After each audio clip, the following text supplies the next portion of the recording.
Hey guys, मैं विद्यानंद शर्मा। आज मैं आप लोगों को बताने वाला हूं ईएसआर टेस्ट कैसे करते हैं। ईएसआर का लेवल यदि बढ़ जाए तो कौन सी बीमारी होगा, ईएसआर का लेवल घट जाए तो कौन सी बीमारी होगा, इस वीडियो में डिटेल रूप से देखेंगे। तो आइए हम देखते हैं ईएसआर। ईएसआर का मतलब होता है एरिथ्रोसाइट सेडिमेंटेशन रेट। ईएसआर का मतलब क्या होता है?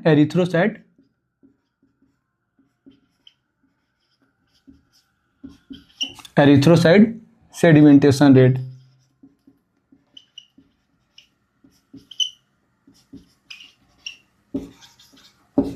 ईएसआर का मतलब क्या होता है? Sedimentation rate, erythrocyte sedimentation rate. Erythrocyte sedimentation rate करने का मतलब है कि जो लाल रक्त जो आप देखते हैं, यानी जो ब्लड रहता है, उसके छायांकित भाग को क्या कहते हैं? Sedimentation rate. यानी एरिथ्रो का मतलब होता है लाल रक्त, और सेडी के मतलब होता है छायांकित भाग, और रेशियो का मतलब होता है उसका अनुपात या रेशियो। तो सबसे पहले हम लोग देखें ईएसआर। ईएसआर का पूरा नाम एरिथ्रोसाइट सेडिमेंटेशन रेट होता है। ईएसआर का पूरा नाम एरिथ्रोसाइट सेडिमेंटेशन रेट होता है। अब हम ईएसआर देख लिए, तो चलिए ईएसआर टेस्ट करने के लिए कौन कौन सा हम लोग रूल और रेगुलेशन से गुजरते हैं। तो सबसे पहले देखिए, ईएसआर टेस्ट लेने से पहले हम लोग के पास में एक केमिकल होना चाहिए। केमिकल में होता है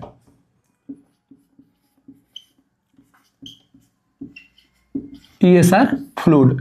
ईएसआर फ्लूइड, या इसको हम लोग 3.8% सोडियम साइट्रेट के नाम से जानते हैं।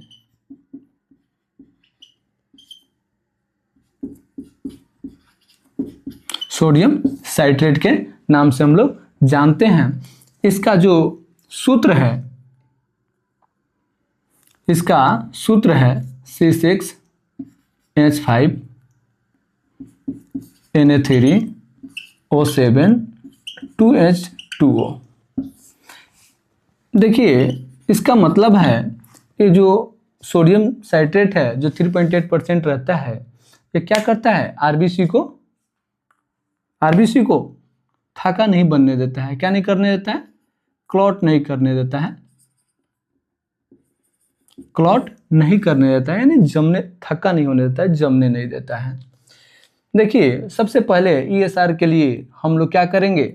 ईएसआर फ्लूइड यानी 3.8% सोडियम साइट्रेट को क्या करेंगे? रखेंगे। कोई भी एक भाल लेंगे जिसमें हम लोग 0.4 ml लेंगे। कौन सी लेंगे? ये जो केमिकल है 0.4 ml लेंगे। हम पिछले वीडियो में बताए थे कि 0.0 ml का मतलब होता है 10 माइक्रोलीटर। 0.1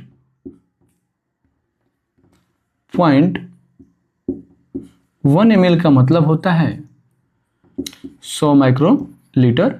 इसीलिए अगर 0.4 ml है तो आप घबराइए नहीं, इसका मतलब होता है 400 माइक्रोलीटर।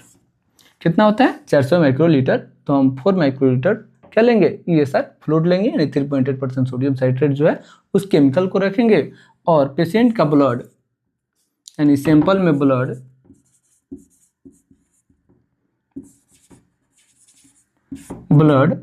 1.6 ml लेंगे। 1.6 ml ब्लड लेंगे और ये दोनों को मिक्स कर देंगे। क्या कर देंगे? मिक्स कर देंगे। तो 2 ml क्या होगा? वर्किंग रिएजेंट होगा। कौन सी होगा? Working reagent.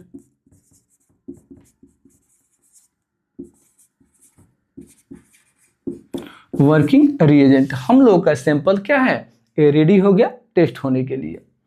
तो इतना जब हो जाएगा तो आगे का टेस्ट करने के लिए हमारे पास क्या क्या रिक्वायरमेंट होना चाहिए, यानी क्या क्या इक्विपमेंट होना चाहिए, इस चीज को हम देखेंगे। इक्विपमेंट में होना चाहिए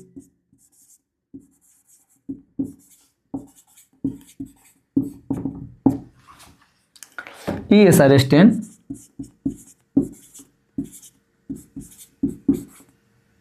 ईएसआर स्टैंड और ईएसआर पिपेट होना चाहिए। ईएसआर पिपेट, ईएसआर पिपेट होना चाहिए।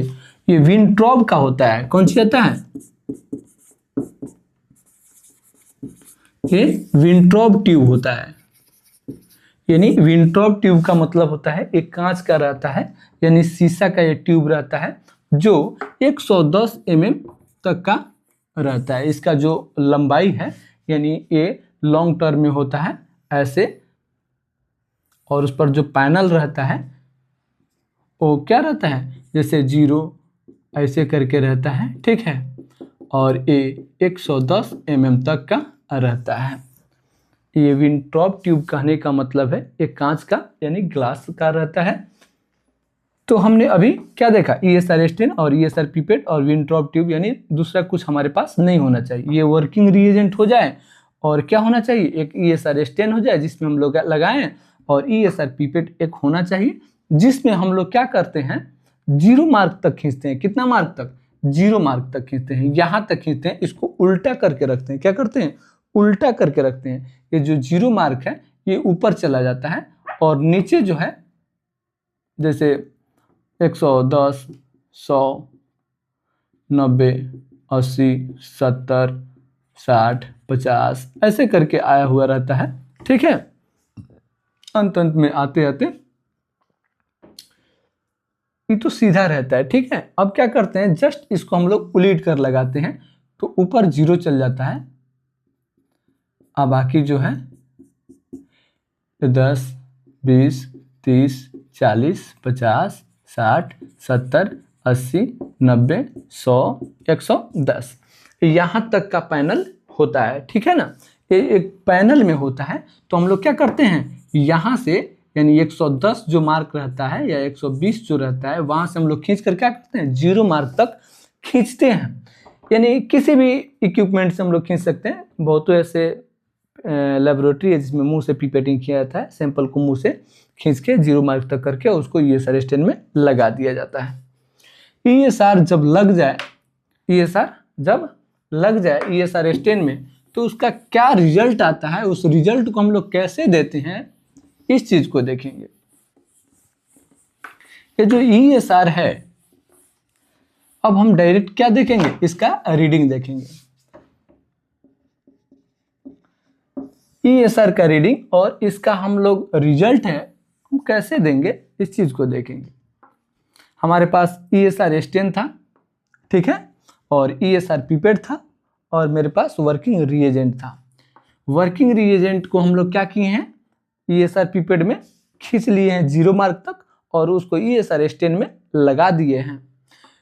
ESR जो ट्यूब है विंट्रॉप ट्यूब होता है जो कांच का बना हुआ होता है। जैसे ही फर्स्ट आवर तक उसको देखते हैं, कितना, फर्स्ट आवर तक, यानी 1 घंटा में उसका रेशियो देखते हैं कि वो कहाँ तक गिरा हुआ है, उसका छायांकित भाग कहाँ तक का है। जहाँ तक रहता है वैसे हम लिख लेते हैं। तो मान लीजिए यदि फर्स्ट आवर में 20 गिरा है, कितना गिरा है 20 mm, ठीक है, कोई बात नहीं, उसको हम केवल रीडिंग लेके लिख लिए। फिर 1 घंटा और वेट करेंगे। 2 घंटा में अगर या सेकेंड आवर में ये 40 अगर गिरता है 40 mm, तो इसका जो एवरेज है, इसमें मान लीजिए फर्स्ट आवर में हो गया, सेकेंड आवर में, उसके बाद जो इसका एवरेज है, इसका जो एवरेज है ये हम कैसे देंगे। तो देखिए अगर इसका जो एवरेज निकालने के लिए हम लोग करते क्या है, फर्स्ट आवर बाई 2, यानी जो 20 आया है फर्स्ट आवर में कितना आया 20, तो फर्स्ट आवर बाई 2 तो 10 हो जाएगा। और सेकेंड आवर बाई 4 करते हैं, कितना करते हैं, सेकेंड आवर बाई 4 करते हैं, तभी ये 10 आ जाएगा। और ये क्या करते हैं, first hour plus second hour होता है, first hour plus second hour होता है। तो फर्स्ट आवर में 10 हुआ और सेकेंड आवर में 10, तो कितना हो जाएगा 20। तो यहाँ 20, 40 और एवरेज जो है इसका 20 देंगे, ठीक है। तो अभी तो हम कहने का मतलब है इवन में ऐड करके बताए हैं, अब ऑड में करके बता रहे हैं। जैसे मान लीजिए अगर फर्स्ट आवर में 15 रहता है और सेकेंड आवर में 30 रहता है, तो एवरेज इसका जो एवरेज है वो कैसे निकालेंगे, तो बताए हैं ना, फर्स्ट आवर बाई 2 तो 15 बाई 2 तो 7.5 हो जाएगा, 7.5। और सेकेंड आवर बाई 4 यानी इसको 4 करेंगे तो 7.5 ही होगा। और 7.5 और 7.5 क्या करेंगे, ऐड कर देंगे, जोड़ देंगे तो क्या हो जाएगा 15। इसीलिए देखिएगा 15 30 15 आता है। यदि फर्स्ट हावर में 50 आ जाए तो 50/2 यानी 25 हो जाएगा, और सेकेंड हावर में 100 हो जाए, सेकेंड हावर में 100 तो 100/4 बराबर 25। First hour plus second hour बराबर AVE एवरेज जो है क्या हो जाएगा 50 हो जाएगा। ऐसे हम लोग इसका रेशियो यानी उसका एवरेज निकालते हैं। ठीक है, ये आपका क्या हुआ, उसका रीडिंग हुआ। यदि रीडिंग करने के बाद यदि ESR इंक्रीज करता है, ESR क्या करता है, इंक्रीज करता है और डिक्रीज करता है, तो उसमें देखिए क्या क्या होता है। अगर ESR का लेवल इंक्रीज होता है, ESR इंक्रीज करे, अगर इंक्रीज करता है तो इसमें डिजीज आता है ट्यूबरक्लोसिस,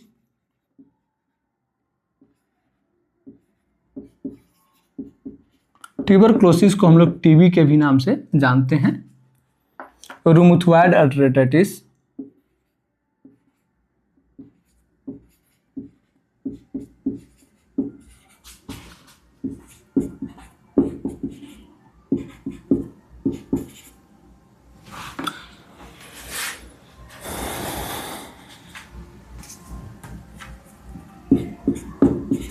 रूमेटॉइड आर्थराइटिस,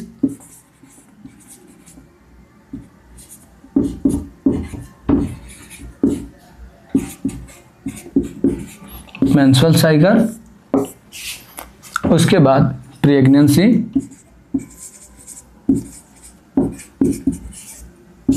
एनीमिया,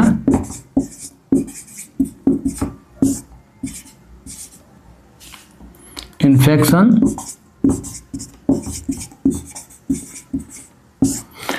इस सारे कंडीशन में, इस सारे टर्म्स में क्या होते हैं, ये ESR का लेवल बढ़ा हुआ रहता है। अगर डिक्रीज करता है यानी ये बढ़ता है, और घटता कब है,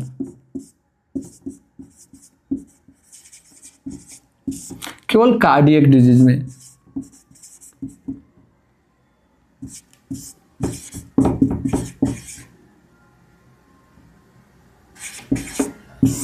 कार्डियक डिजीज में केवल क्या होता है, घटता है। आई होप यू गाइज ये जो मेरा वीडियो है आपको बहुत अच्छा लगा हो। इसमें बताया गया है कि ESR टेस्ट का कलेक्शन कैसे करेंगे, ESR टेस्ट कैसे करेंगे, और ESR में अगर ESR का लेवल बढ़ जाता है उसका रेंज, तो उसमें कौन कौन सी बीमारी होता है, और घट जाए तो कौन सी बीमारी होता है। आई होप यू गाइज ये वीडियो आपको बहुत अच्छा लगा हो। तो फिर हम मिलते हैं नेक्स्ट वीडियो में नेक्स्ट टॉपिक के साथ।